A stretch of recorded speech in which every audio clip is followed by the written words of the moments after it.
Continuing with the minor jazz blues progression I introduced previously, I'd now like to show you some cool variations on it that jazz musicians sometimes employ, and also some spicier harmony and voice leading. What we're going to do is take the root third seventh or root seventh third shell voicings, the 3-note voicings that had the muted string in between, and add what are called tension tones on top, namely the 9th or the 11th or the 13th or flatted 13th, also known as the sharp 5th. And we're going to add a couple of chord changes, which creates a more interesting root motion and also presents an improviser with additional chord changes to melodically describe when soloing. So I got 2 different examples here for you. Both are played at a medium fast swing groove. I'll give you 4 bars of time up front, and we're going to use hybrid picking fingers to get that pianistic attack. And I'll play each one full tempo, and then I'll slow it down and break it down for you. Here's the first example, figure 1.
So what I'm doing here is taking the basic E minor 7 chord we looked at last time, which is, or just root third 7th, and we're adding the 9th on top. So it's E minor 9th, it's spelled root, minor 3rd, minor 7th, 9th. Notice we're leaving out the 5th. It's just kind of impractical to finger on a guitar. I mean, you'd have to go, figure out some weird fingering. But in this style, the 5th is kind of superfluous. You don't need it to convey the quality of the chord. You have enough to give you that 4-note texture. So I'm picking fingers, and I'm doing that staccato 1, 2, and 3, and 4, and 1, 2, 3, and 4, and 1. Okay, what I'm doing there is kind of backpedaling through the cycle of 4ths, 5ths, whatever you want to call it, to B7 sharp 5. So instead of just staying on E minor 9 for the first 4 bars, going 1, 2, 3, 4, 2, 2, 3, 4, 3, 2, 3, 4, then making it E7 sharp 9. I'm kind of going E minor 9, 1, 2, and 3, and 4, and 1, 2, 3, and 4, and 1, and 2, and 4. Okay, now E7 flat 9 is the root, the major 3rd, the dominant 7th, and the flat 9. And then I go, so I'm E7 flat 9 to E7 sharp 9.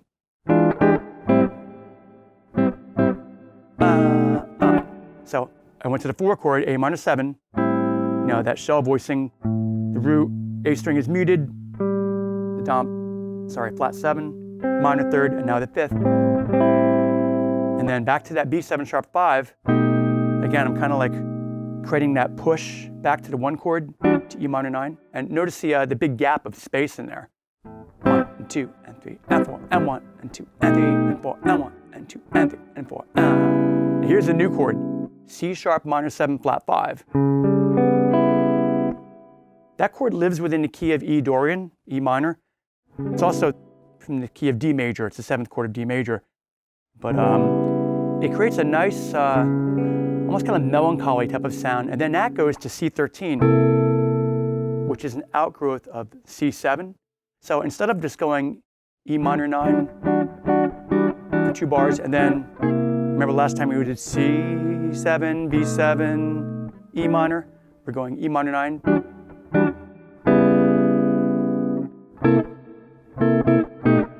So it's almost like your root motion is going.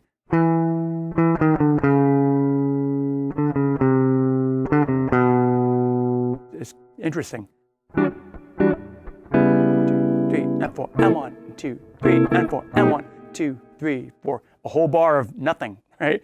That's the art of comping in jazz, especially. You want to tread lightly and let the rhythm section, let the drummer play time on the cymbal, the bass player walk, let the soloist fill it out, and you're just providing complementary harmony. 2, 3, 4, 1, and 2, and 3, and 4, and 1, 2, 3, 4. That's your turnaround chord in bar 12. And then it repeats again. So I'm going to play it one more time. To help you out with the rhythms, I'm going to count the rhythm. 1, 2, 3, 4, 1, 2, and 3, and 4, and 1, 2, 3, and 4, and 1, and 2, and 3, and 4, and 1, 2, 3, and 4, and 1, 2, and 3, and 4, and 1, and 2, and 3, and 4, and 1, and 2, and 3, and 4, and 1, 2, 3, and 4, and 1, 2, 3, and 4, and 1, 2, 3, 4, 1, and 2, 3, and 4, and 1, 2, 3, 4. Then it repeats. Then we end on this luscious E minor 11 chord. That's F sharp's the 9th, G is the minor 3rd. You create like a cluster there. Actually, think of the F sharp as a 2nd. There's your minor 7. Your 11th is on top. Beautiful ending chord. Our next example, figure 2, introduces a few more chord changes that really kind of spice up the progression further, and introduces what's called the 1-6-2-5 movement in the key of E minor. So here it is again, played medium fast swing groove, hybrid picking, piano style comping, 4 bars of time up front. I'll play it full tempo, then a little slower, then I'll walk you through it.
All right, so we have this E minor 9 chord, but then right away we're going to C sharp minor 7 flat 5, and then going to F sharp minor 7 flat 5, E7 sharp 5, back to E minor 9. So that's a lot of activity going on there. We're going 1, 6, 2, 5 in the minor key.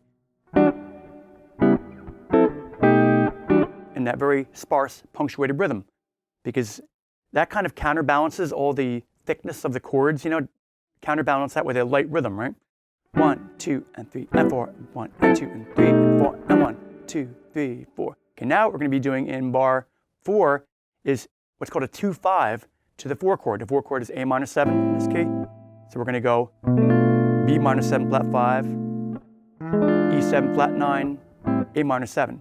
So we're kind of building upon, you know, the basic framework was just E minor 7, right? And then the 4th bar going to E7, but now so instead of making that the 5 of 4, we're doing the 2-5 of 4. 2, 3, 4, 1, and 2, and 3, and 4. Now, bar 7 here, this is where it gets really interesting. We're going to walk through the cycle with this. E minor 9, A13, D9, G13, C9. So we're going. So that's interesting. You get some neat voice leading going on there. You know, if you look at this, the 3rd and the 7th on the middle strings, you have